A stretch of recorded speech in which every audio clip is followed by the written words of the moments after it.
Pues hoy voy a hablar en nombre también de mis compañeras Laura Oso y Paula Alonso, que es un científico de investigación de sociedades en movimiento de la Universidad de La Coruña.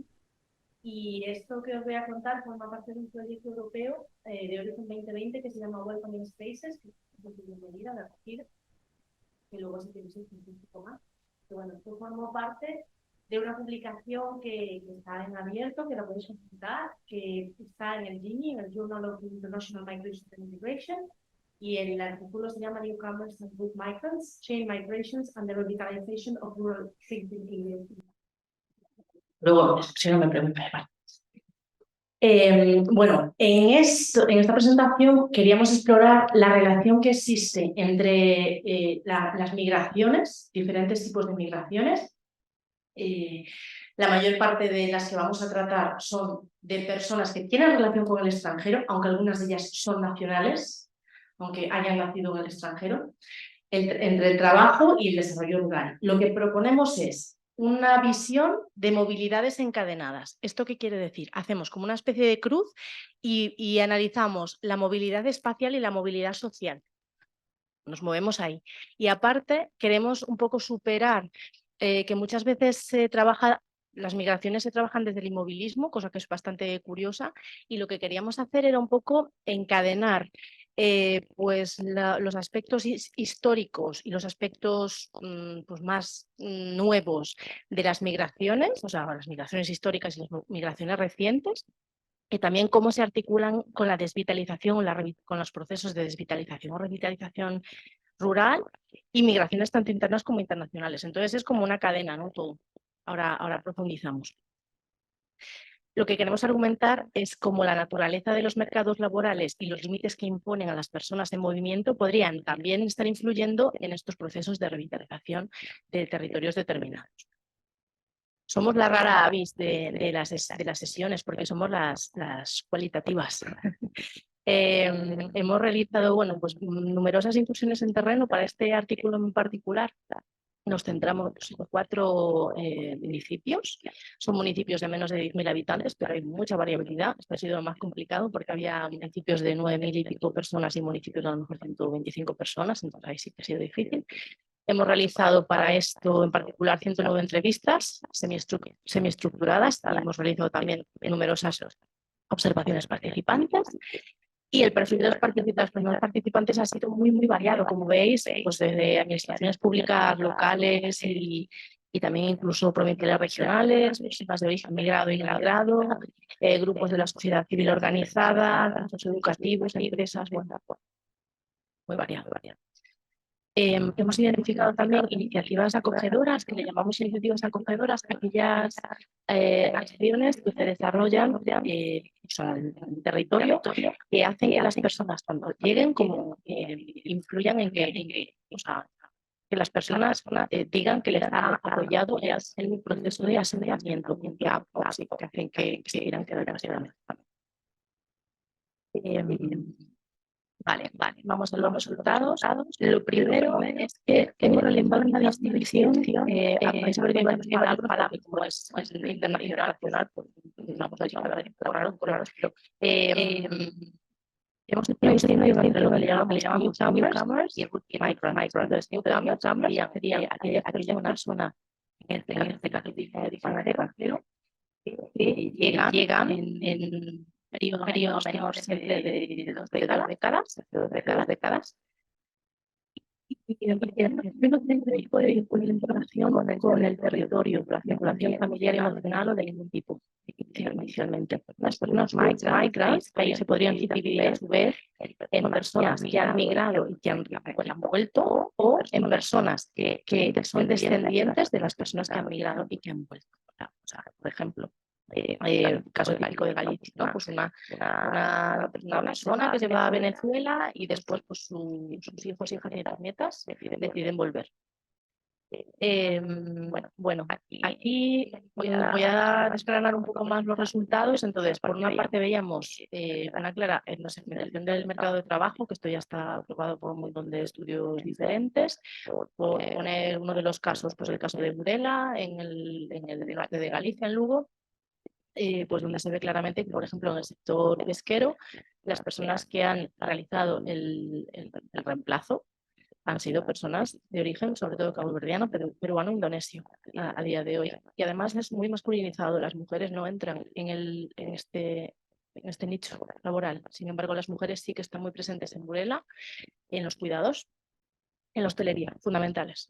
De hecho, como muestra de esto, pues ahí atrás, cuando fue todo el tema COVID, hicieron una especie de huelga las personas y se notaba que se cerró el municipio, o sea, no había, había posibilidad de hacer nada. Vale, otro de los resultados es la movilidad social disonante, ¿no? Veíamos como, poniendo por ejemplo, ¿no?, el municipio de San Bartolomé de la Torre, pues en los años 70 se había generado pues muchísimos flujos emigratorios que habían ido a diferentes partes de España y de Europa, y después estas personas, pues una década y pico después, se volvían e invertían pues, en tema de la agricultura, de las flores y de los frutos rojos, como todo el mundo sabéis, ¿no? Y estas personas ahora están empleando a muchas personas, la mayoría de personas son de origen migrado, extranjeras. Entonces veíamos como sí que había, a través de estos procesos de movilidad social ascendente para las personas que eran de origen autóctono y movilidad social descendente o bloqueos a la movilidad social para las personas que eran de origen migrado.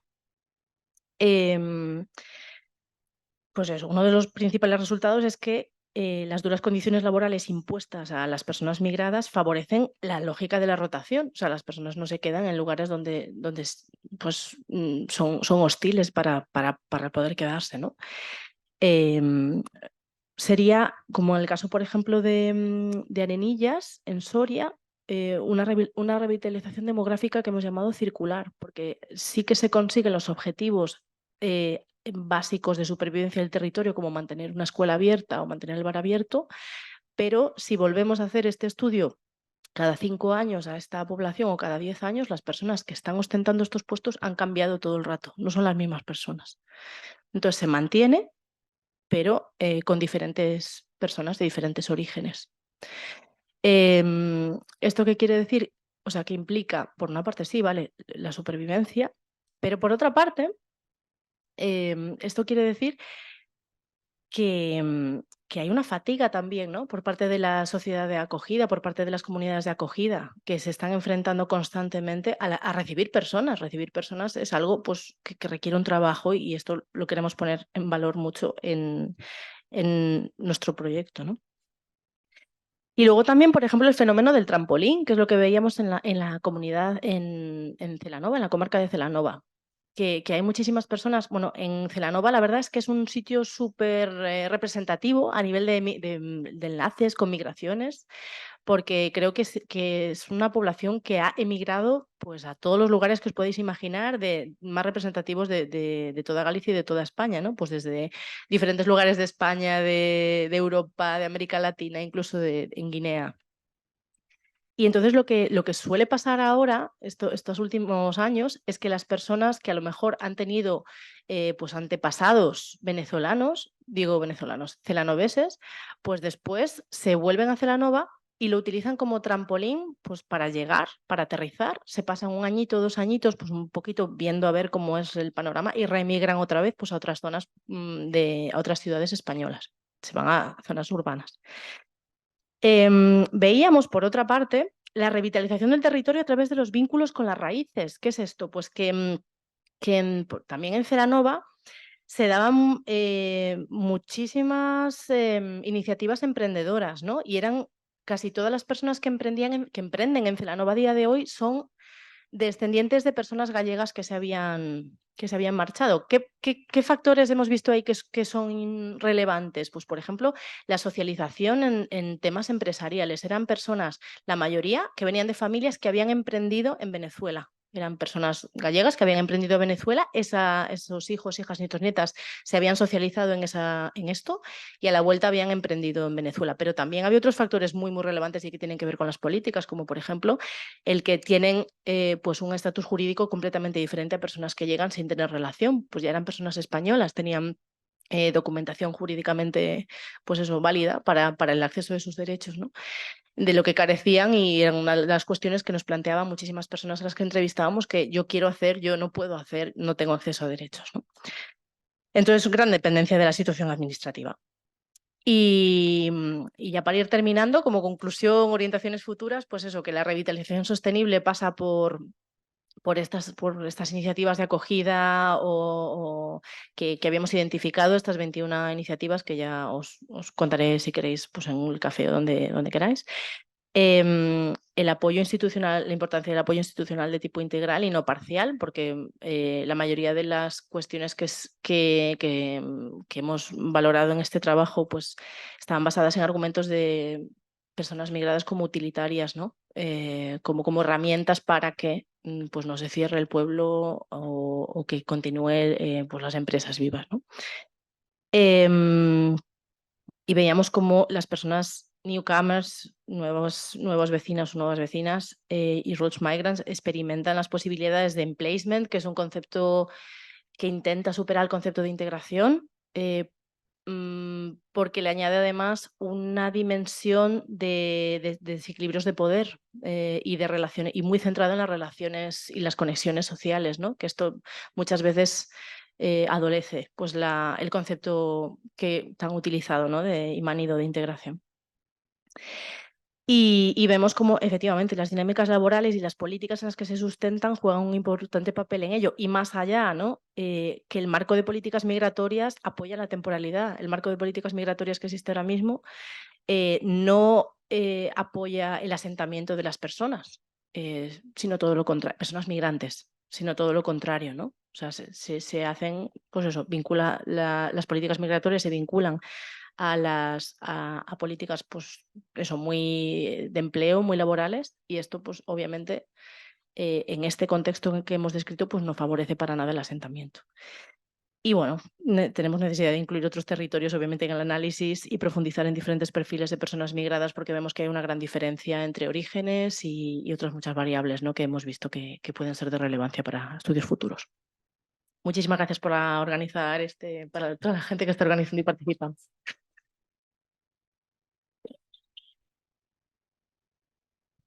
Muchísimas gracias, Leticia, por tu presentación. Pasamos a abrir el turno de preguntas. Si hay alguien que quiera hacer alguna pregunta o comentario a Leticia.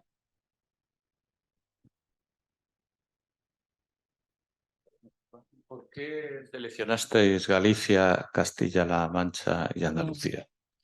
Wow. En realidad, el estudio va mucho más allá. Es solo para este paper que hemos seleccionado estas, pero en realidad lo que hicimos al principio fue una extensísima base de datos que nos fijábamos, por ejemplo, pues eso, en variables de densidad, en variables de, bueno, el número de habitantes, en el número de renta per cápita.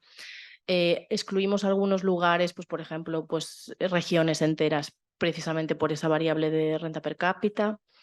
Y después dentro de ello también distancia pues a servicios, como hablaban algunos compañeros, ¿no? Cuando eran pues eso, más de media hora o más de tal. Por presencia de población migrada. Había más variables, sí, tenemos muchísimas variables. Hicimos primero esto y luego, una vez que ya teníamos un montón de municipios, porque aún con todas esas variables hay muchos municipios, contamos también con la contraparte de entidades del tercer sector que estaban presentes en el territorio y que nos ayudaron también a orientar un poco pues dónde podríamos a lo mejor empezar a buscar o comarcas en vez de ya irnos a zonas más grandes, pues a nivel ya más comarcal o más local, empezar a explorar desde ahí. Y luego fue pico y pala de ir yendo. Pues no sé, hemos ido a más de 20, después ya de todos los cribados, hemos ido a más de 20 localidades y de esas localidades pues hemos dicho, bueno, pues esto por ejemplo no cumple con los criterios de lo que sería un welcoming space, pues nos vamos a otro que sí que los cumpla tal, y al final para este paper hemos seleccionado estas porque veíamos que eran representativas de otros aspectos que habíamos visto pues a lo largo de todo el estudio. Y queríamos tener un poco de variabilidad territorial y ejemplificar pues, cosas que pues, que se ven muy, muy claramente en estos territorios, ¿no? Pues el trampolín, el Celanova, pues la etnoestratificación pues, en Burela y en Huelva y estas cosas. Ha sido como poco a poco, ¿no? Empezamos la pirámide al revés y fuimos así de mucho a poco. Más preguntas. Sí, Fernando. sí. Bueno, felicidades, Leticia, porque me ha gustado mucho la exposición, bueno, las otras también. Has introducido conceptos muy interesantes que los que no trabajamos tan a fondo, pues yo creo que son muy interesantes de utilizar. Cuando hablas de los newcomers, yo lo identifico mucho con los programas de nuevos pobladores, que es una cosa que a mí me preocupa especialmente. Entre otras cosas porque veo que se escribe mucho, se habla mucho de programas de nuevos pobladores como estrategia o como uno de los elementos para ayudar a la despoblación. Y claro, lo que yo veo ahí efectivamente son esos procesos de trampolín que tú comentas, es decir, que viene la gente, entonces en las noticias, en todos los medios de comunicación, pues te sacan estas familias que han venido el otro día en un programa de este que vuela en helicóptero, pues de un pueblecito de aquí del interior de Castellón, pues 4 o 5 familias. Efectivamente, yo conozco el caso en la Sierra de Espadán. Son familias que llevan 3 o 4 años, han conseguido que se mantenga la escuela, pero yo siempre me pregunto, en estos casos, es un éxito tremendo que eso se haya puesto en marcha, pero ¿qué pasa cuando esa generación de esos niños pequeños que están en la escuela tengan 12 o 13 años y no tengan con quién jugar? Entonces el trampolín va a actuar de manera muy clara, creo yo. Entonces creo que hay confianza excesiva en los programas de nuevos pobladores cuando son newcomers. Otra cuestión es con los root migrants que planteas, que son los que tienen vínculos territoriales, digamos, o primera o segunda o tercera generación, que esto es otra cuestión.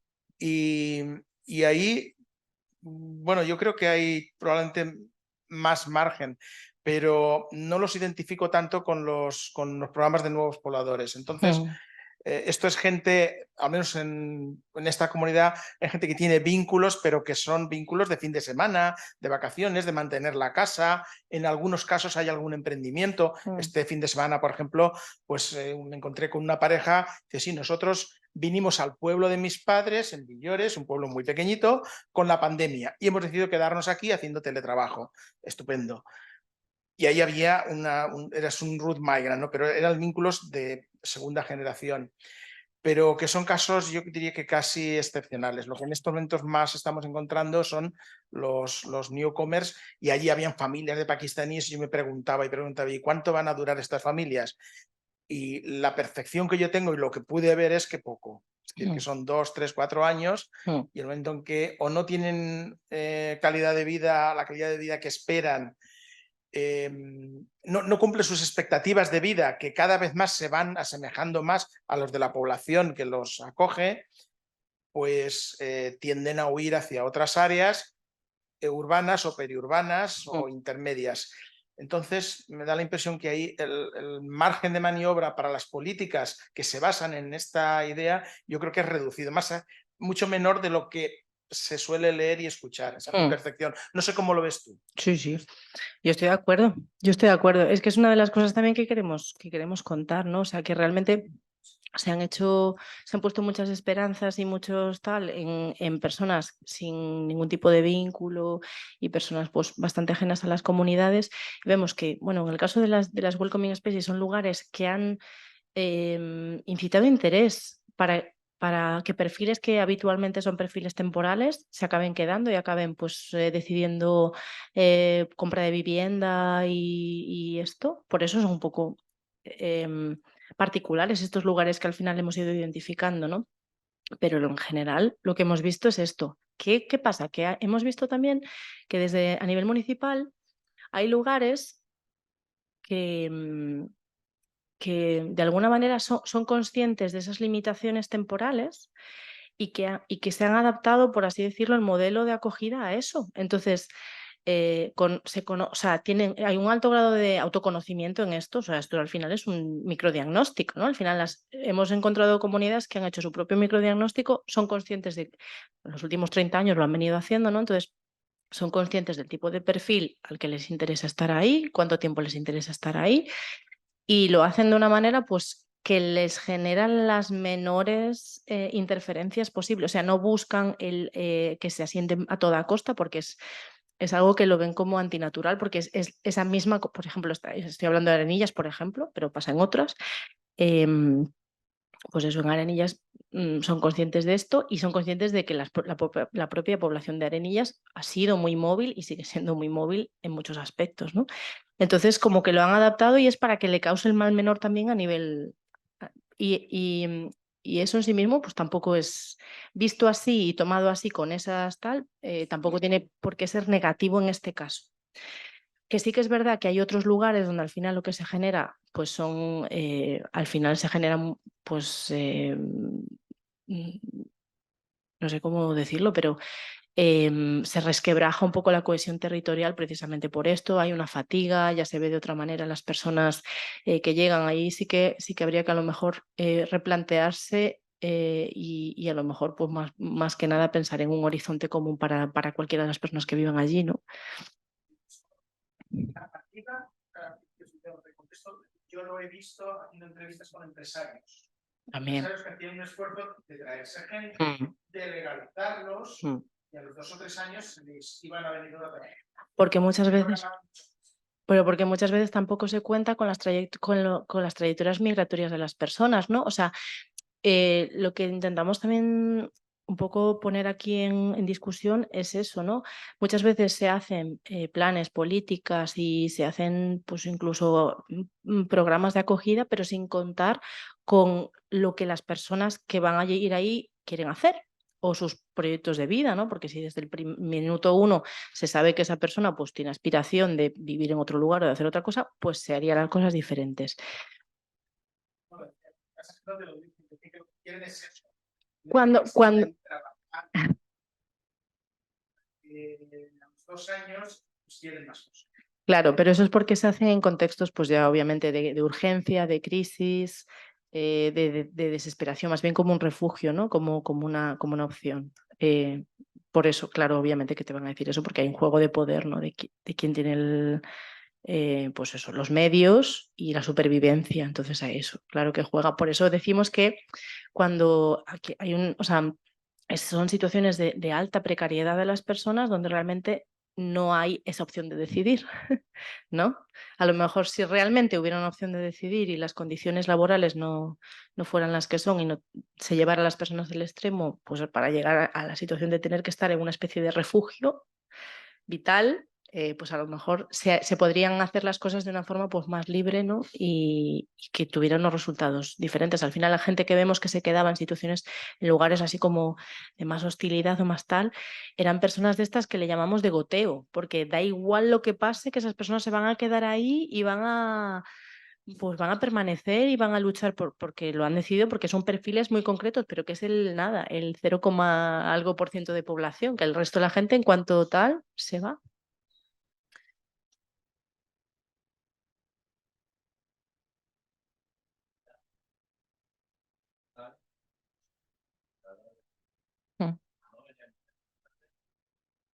Sí. Sí. Sí. Y hemos encontrado discursos incluso que decían que también son muy utilitarios los discursos, pero decían, preferimos que venga gente de origen extranjero porque son más maleables. Decía, que no vengan de aquí de al lado, porque aquí se saben los trucos, ¿no? Entonces es como que, sabes, que es muy utilitario y pero que nos lo contaban en varios sitios esto, ¿no? Precisamente por eso que acaba de decir. Sí. Sí, más preguntas por detrás. Y Sí, haremos las 2 últimas preguntas. un ¿os parece? comentario, 2 sugerencias Sí. bibliográficas y una observación que no sé si puede ser impertinente. Estupendo. El comentario, bueno, yo que hago investigación cuantitativa sobre esto, entonces me gusta mucho leer cosas de estas cualitativas, ¿no? Entonces incluso me sorprende que teniendo en cuenta que tenemos en muchas zonas rurales de España más de 15% de población residente de zonas rurales que ha nacido en el extranjero, me sorprende que no sé, hay una materia prima para los que hacéis investigación cualitativa que es brutal, porque esto genera muchas situaciones de conflicto, de integración, de lo que sea, ¿no? Entonces, bueno, esto al final, a ver, los inmigrantes son seres igual de racionales que nosotros, entonces, si las condiciones no cambian, pues hay una entrada al país por esta vía, me refiero a los que vienen de fuera, ¿no? una inserción en el mercado laboral por esta vía, pero cuando sus expectativas se irán modificando y por lo tanto tendrán un comportamiento similar al que tuvieron, porque ya la demografía del medio rural ya no da para generar migraciones, ¿no? Pero entonces es normal que pase esto, ¿no? Entonces parece lógico, entonces es interesante que se estudie para perfilarlo. Hay un artículo que hicieron David Reher y David Silvestre en Population, Space and Place, que es muy cuantitativo, pero está muy bien porque está basado en la encuesta nacional de inmigración, que te pone de relieve justamente cómo las personas, los inmigrantes nacidos en el extranjero, tienen una predisposición hacia la movilidad mucho más alta que los nativos, y esto es, pero bueno, está muy bien explicado. Y luego hay un material cualitativo gratis que lo que podéis utilizar, pues va a salir gratis, no tenéis que hacer encuestas porque ya están hechas, que es un libro que publicamos en la cátedra que se llama Viajes de ida y vuelta, de un periodista, de Miguel Mena, donde él entrevista a 25 personas, entonces root migrants, ¿no? Gente que nacieron en el pueblo, se fueron a trabajar fuera y han vuelto. Y entonces explican muy bien por qué han vuelto, qué dificultades tienen, todo este tipo de cosas. Está muy bien, ¿no? Porque ves un poco que al final, bueno, más o menos lo que ya sabemos, que el tema laboral está en el centro de todas las decisiones. Aquí voy a ser herético, que el acceso a los servicios públicos no es un problema en general, al menos en la Comunidad Autónoma de Aragón no es un problema relevante, el problema se traslada hacia la movilidad y entonces, bueno, podéis tener ahí material muy cualitativo, claro, no está con vuestra estructura de encuesta, pero os da información, ¿no? La observación levemente impertinente, no sobre tu presentación, sino sobre el artículo, el de la revista. No sé, esta idea de que el régimen de Franco quería vaciar el medio rural, no lo decís tan a lo bestia, pero subía hacia aquí. Esto no es así, es que radicalmente, soy radicalmente. Yo creo que con el libro con Fernando ponemos de relieve que no fue así, que la política tiene un papel muy secundario, porque hubo migración, éxodo rural en España, en Francia, en Italia, en Portugal, en Alemania, en Gran Bretaña. Entonces, si hablas del modelo de desarrollo, claro, el crecimiento económico moderno tiene esta parte que es la urbanización, la concentración de la industria en los centros urbanos, por cosas que Krugman explicó ya muy bien y por eso le dieron el premio Nobel, y la contraparte es el éxodo rural y la despoblación rural, ¿no?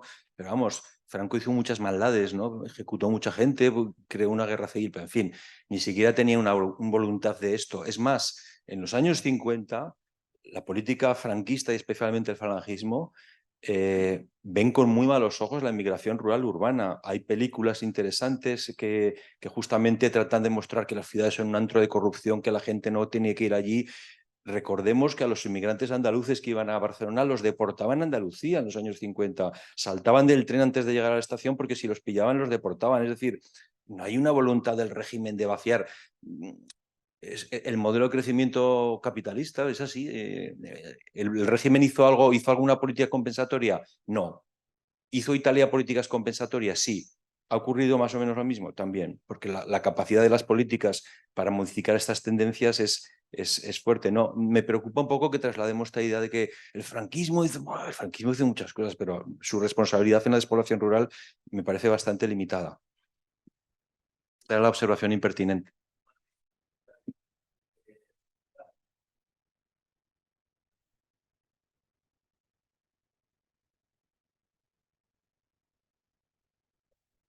Un hombre significativo de la política del régimen dijo: la verdadera reforma agraria que necesita España será la emigración rural.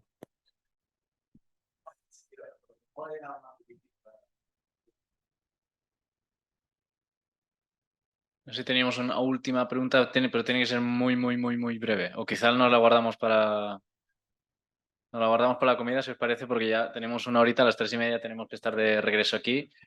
Muchas gracias a todos por participar en la sesión. Adriana, Fede, Alberto, Leticia. Y bueno, nos vemos después a las 3:30. Gracias.